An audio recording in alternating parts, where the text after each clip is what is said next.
परमात्मा के बारे में अगर कोई भी बात करता है इस आज कल की दुनिया में, तो लोग सोचते हैं कि एक मनोरंजन का साधन है, इससे सिर्फ मनोरंजन हो सकता है। परमात्मा की को नाम की कोई चीज़ तो हो नहीं सकती, सिर्फ मनोरंजन मात्र के लिए। ठीक है, अब बुढ़े हो गए हमारे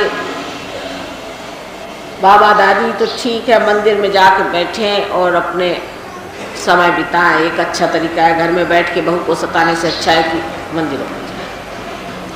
इससे ज़्यादा मंदिर का कोई अर्थ अपने यहाँ आजकल के ज़माने में लोग लगा रहे हैं।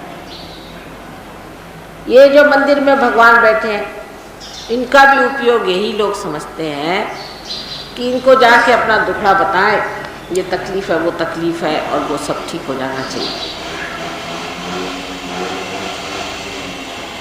लेकिन ये मंदिर क्या है, इसके अंदर बैठे हुए भगवान क्या हैं, उनका हमारा क्या संबंध है और उनसे कैसे जोड़ना चाहिए संबंध, आदि चीज़ों के बारे में अभी भी बहुत बातें गुप्त हैं। और ये बातें अनादिकाल से होती आई हैं। आपको मालूम है कि इंद्र को तक आत्म साक्षात्कार देना पड़ा, जो अनादि करते करते ये बातें जब 6ठी सदी में सबसे बड़े हिंदू धर्म के प्रवर्तक आदि शंकराचार्य संसार में आए, तब उन्होंने खुली तौर से बातचीत शुरू कर दी। नहीं तो अपने यहाँ एक भक्ति मार्ग था और एक वेदों का तरीका था, जिससे कि गायत्री मंत्रादि कर। जब जब कभी भक्ति में लोग बिल्कुल बेकार चले जाते थे, तो उनको खींचने के लिए ऐसे लोग आते थे कि जो कहते थे छोड़िए भक्ति और अपना चित्त हटा करके और निराकार करें, क्योंकि साकार में बिल्कुल बह चले जाए। और जब निराकार में बहुत बहकते थे तो उनसे कहने आते थे कि बाबा निराकार से कुछ फायदा नहीं होता, चलो साकार की तरफ। लेकिन वो इधर से उधर जैसे कोई पेंडुलम चलता है ऐसे इंसान चलता रहा। और इसीलिए इन दोनों चीज़ों से आदमी ये समझ गया कि इसमें भक्ति भी है और निराकार भी, ओंकार भी है और कृष्ण भी है। उसके बगैर हिसाब किताब बन नहीं सकता। सहयोग में आप दोनों के दर्शन पाते हैं, ब्रह्म के भी दर्शन पाते हैं और इन सब देवताओं के भी दर्शन पाते हैं। ब्रह्म की शक्ति जो है यह परमात्मा की प्रेम की शक्ति है, जो चारों तरफ विचरण करती है। और जितने भी जीवित कार्य संसार के हैं, जैसे एक फूल से फल बनाना आदि, जितने भी जीवित कार्य हैं वो करती है। हमारे अंदर भी वो कार्य करती है, जिसे हम पैरासिम्पैथेटिक नर्वस सिस्टम कहते हैं, उसमें वो विचरण करके और कार्य करती है। ये तो ब्रह्म की शक्ति है। और इस शक्ति को जानने के लिए हमारे अंदर जो यंत्रणा परमात्मा ने की है, जो व्यवस्था परमात्मा ने की है, वो बहुत कमाल है। और इस यंत्रणा को करने के लिए उन्होंने हमारे उत्क्रांति में हमारे शरीर ही के अंदर अलग अलग देवताएं बिठाई। इन बच्चों को अलग अलग देवता बिठाए। सबसे पहले तो श्री गणेश बना। श्री गणेश पवित्रता, सारे संसार को पहले पवित्रता से भर दिया।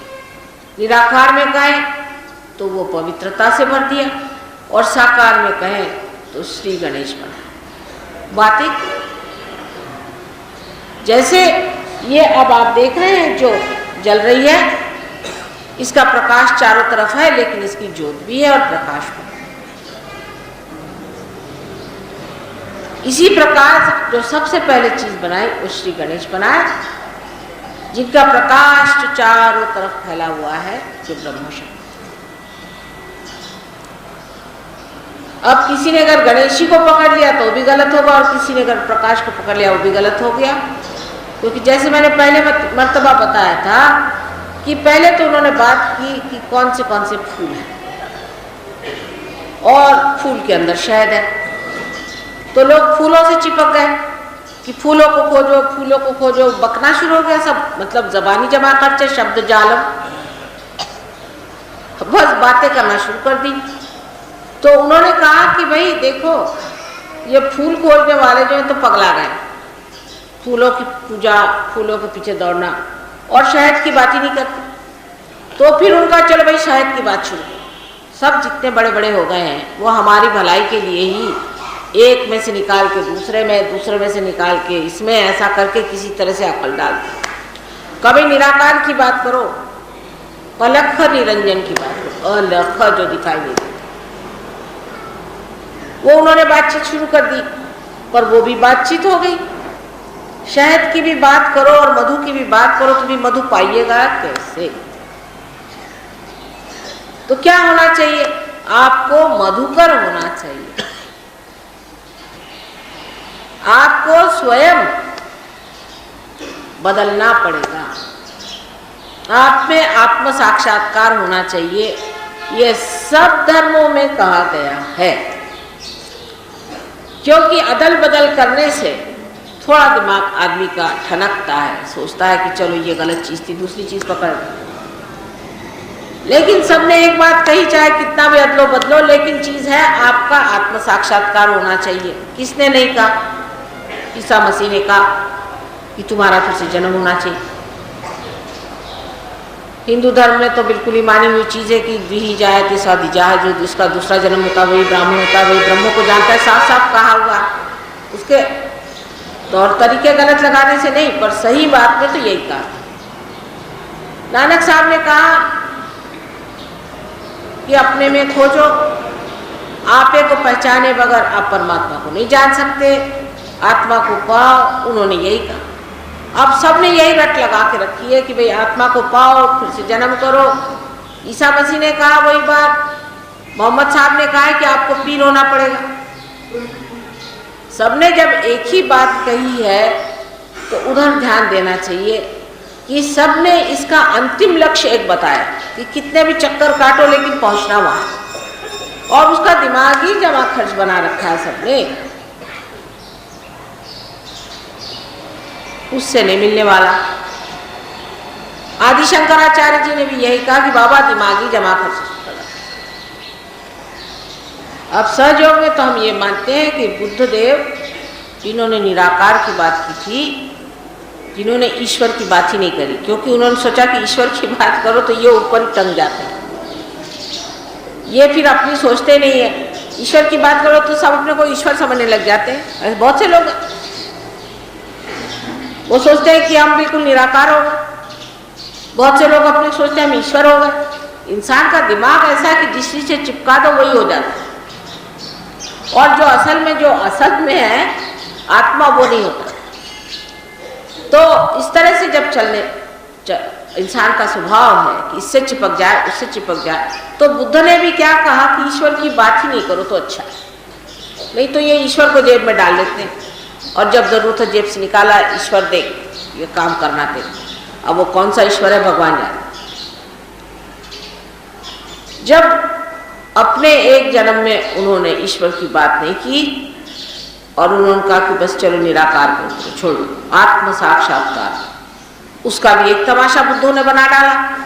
तो वही आदि शंकराचार्य करके फिर संसार में आए और उन्होंने कहा कि भाई अब माँ की सेवा करो, इसके सिवाय कोई इलाज नहीं है, माँ की सेवा से ही पाओगे। क्योंकि बोलना तो था, कहना आधा ही रह गया, आप दूसरी बात बताएं। जितनी उन्होंने ईश्वर की बात शुरू कर दी, उनको भी लोगों ने सता दिया, यहाँ तक कि उनकी माँ मर गई तो उनसे कहले तुम जला नहीं सकते, तो केले के पत्ते से उन्होंने जलाया अपनी माँ। इस प्रकार एक से एक अकलमंद लोग सबके सापके उनको उठाने पड़े। अब कुछ दुनिया बदली नजर आती है कि मेरे साथ ऐसी जाति कोई नहीं करता। एक तो जरूर बिगड़ते हैं, लेकिन इतनी जाति किसी ने नहीं की कि मुझे मारने के दौड़े, ऐसा हाल नहीं। क्योंकि यही उन सब महानुभावों का उपकार मैं मानती हूँ जिन्होंने आपको अदल बदल करा के समझा दिया कि ये नहीं यन नेति नेति वचने निगमो, ये नहीं तो फिर क्या। जब नहीं करने पे आ जाएंगे तब बराबर चीज को आप पकड़ लेंगे। इसीलिए उन्होंने आपको बताया कि पहले साकार फिर निराकार, निराकार से साकार चलते चलते जब आदमी थक जाएगा इससे लड़ते लड़ते तब वो रुक जाएगा और सोचेगा गंभीरता से फिर है क्या। तो निराकार आपसे मैंने बताया कि सारी ब्रह्म शक्ति जो चारों तरफ फैली हुई है, और साकार आप हैं, और आपके अंदर हर उत्थान के समय पर एक एक देवता बिठाए गए।